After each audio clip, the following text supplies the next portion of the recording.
Me dice el doctor Santiago Neto. Ah, Ya estoy que aquí. ya.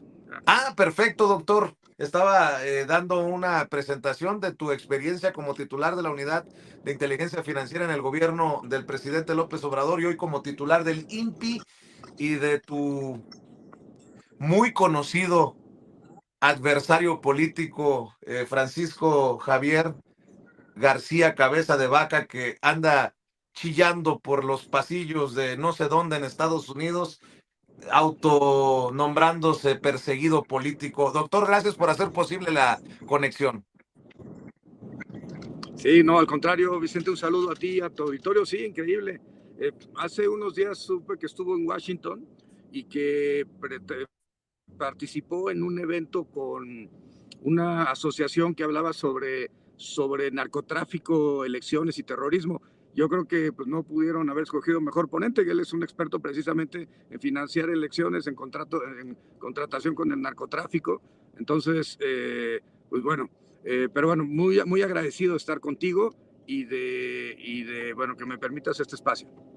Bueno, no sé los temas que quieras abordar, porque tú siempre sabes que tienes carta abierta aquí en Sin Censura. No sé de dónde vienes y a dónde vas, pero No voy, tú dices. vengo ahorita de Hidalgo, de la región de Pachuca, con el gobernador Julio Menchaca, para la indicación geográfica de la región aguamielera del estado de Hidalgo. Son 44 municipios los que están ahora protegidos por el INPI. Y bueno, por supuesto, la idea es que esto se convierta, gracias a la Secretaría de Turismo de la presidenta Claudia Sheinbaum, en parte del Atlas turístico, todas las denominaciones de origen de indicación geográficas del país. Pero volviendo al tema de Cabeza Vaca, la verdad es que muy contento con la resolución de la Suprema Corte, con la aprobación por parte de los ministros y ministras del proyecto de la ministra Lenia Batres,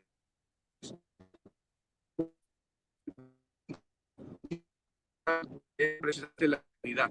Y en el caso particular de Francisco Javier García Cabeza de Vaca, eran ya muchos años de impunidad. Desde 2022, que dejó el gobierno, en el mes de octubre, a la fecha, pues no ha trabajado, no ha vivido en México. Y la gran pregunta que todos nos hacemos es, ¿de qué vive? Y bueno, vive pues, en parte de todo lo que terminaron robándose del gobierno estatal y del gobierno federal en la época de Felipe Calderón.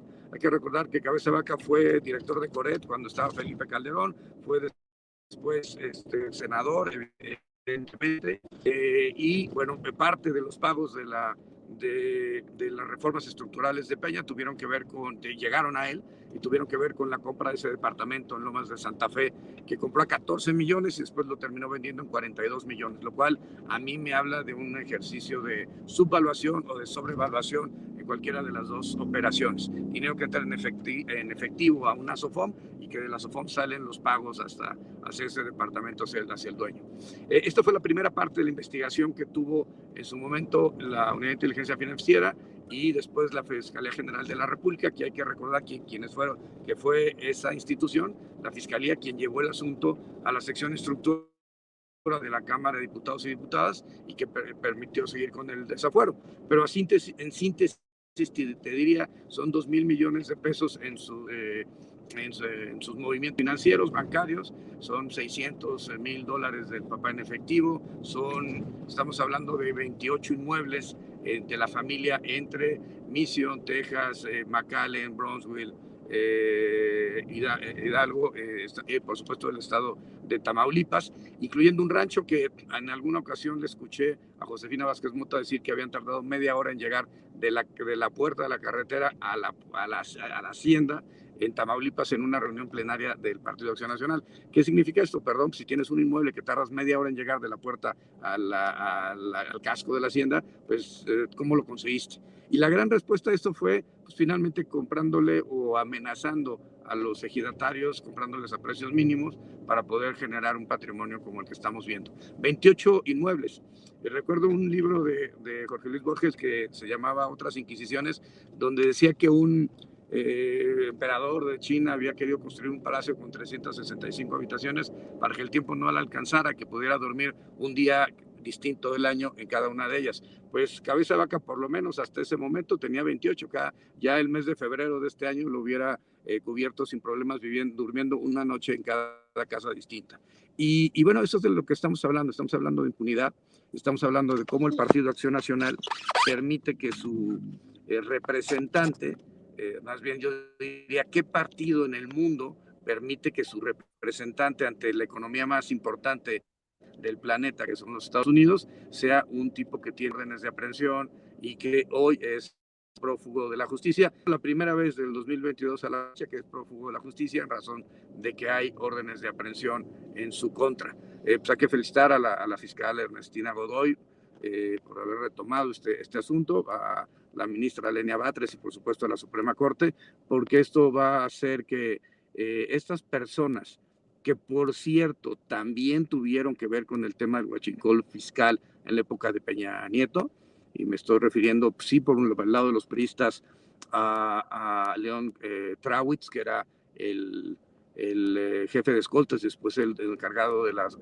supervisión y resguardo de Pemex, y por otro lado Cabeza de Vaca y sus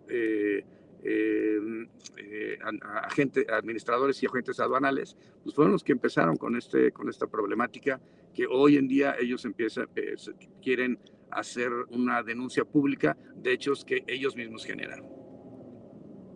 Doctor, la Suprema, por decisión unánime, o sea, todos los ministros y ministras votaron para tumbarle el amparo y abrir la puerta para esta orden de aprehensión por delincuencia organizada y lavado de dinero. Hace un rato entrevistaba a Marta Olivia López Medellín, colega de todas mis consideraciones, y dice, yo voy a creer que no hay impunidad hasta que en realidad esté en la cárcel este personaje. En algún momento te pregunté, doctor Santiago Nieto, ¿tú lo ves tras las rejas a este que se sigue escondiendo en Estados Unidos?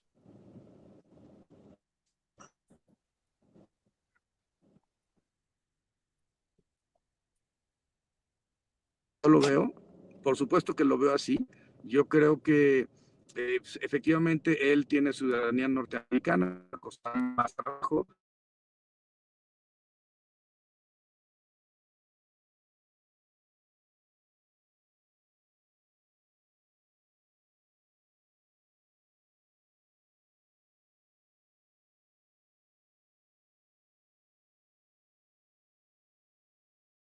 Creo que tenemos problemas con la conexión por obvias razones. A ver si se vuelve a conectar el doctor Santiago Nieto, a quien le comentaba, ¿no?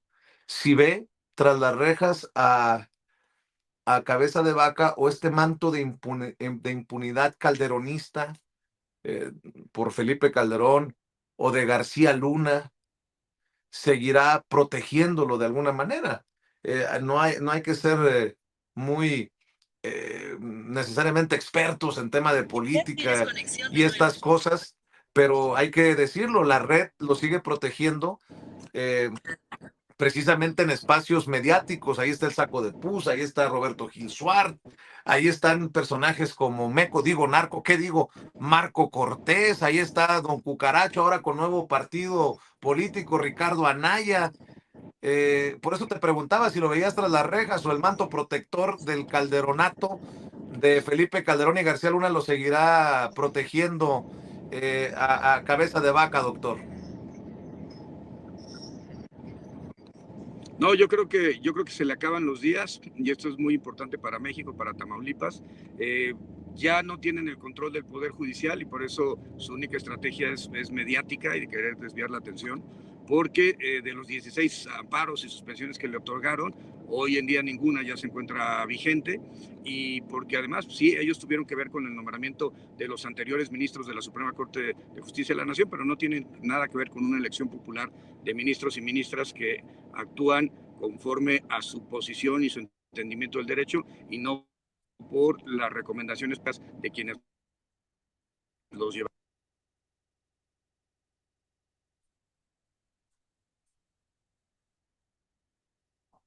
Bueno, seguimos teniendo problemas. A ver si Ceci les envía un mensaje tristemente, a ver si mañana desde su oficina nos podemos enlazar. Eh, a ver, a ver si mañana nos podemos enlazar con mejor señal. le digo a Santiago Nieto en estos momentos. Por eso